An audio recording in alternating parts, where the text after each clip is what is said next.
Isang magandang araw sa inyong lahat mga kaibigan at mga kaibinyero. Ako nga pala si John Royot D. Samson, isang mag-aaral mula sa Batangas State University na ngayon nasa ikalawang taon na ng aking pag-aaral sa Bachelor of Science in Aerospace Engineering. Tara, samahan ninyo ako ngayon sa aking vlog kung saan ituturo ko sa inyo kung paano ako umuwi mula dito sa Batangas City hanggang sa aking minamahal na tahanan sa Silang Cavite.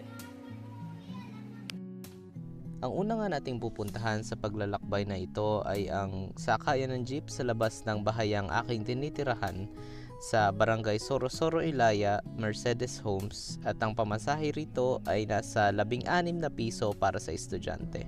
Ang babako na nito ay sa labas ng Golden Country Homes dahil naroon ang aming universidad, at dahil din meron kaming klase ng ika-6 hanggang ika-7 ng hapon ay dadaan muna ako sa aking kaklase para magpalipas ng oras.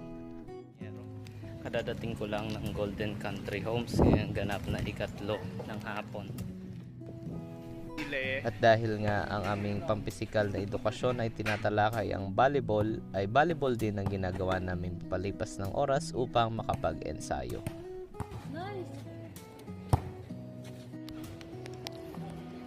Ayan po, tapos lang po ng aming klase. Kasalukuyan po kaming nakasakay sa tricycle. Ngayon, kasama ko po si Ginoong Martinez.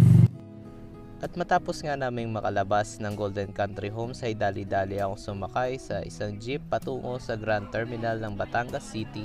At ang pamasahe papunta rito ay nasa 11 piso lamang para sa estudyante. Maswerte rin ako na meron pa akong naabutang bus patungo sa Turbina dahil ang kadalasang huling biyahe nito ay nasa ika-7 lamang ng gabi. Ang pamasahe naman para sa bus na ito ay nasa 100 piso lamang para sa estudyante.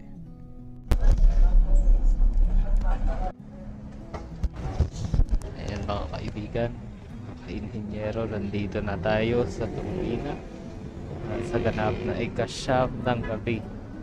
Dito ay hintayin ko na lamang ang aking mga magulang dito sa 7-Eleven dahil medyo inabot na tayo ng kinagabihan.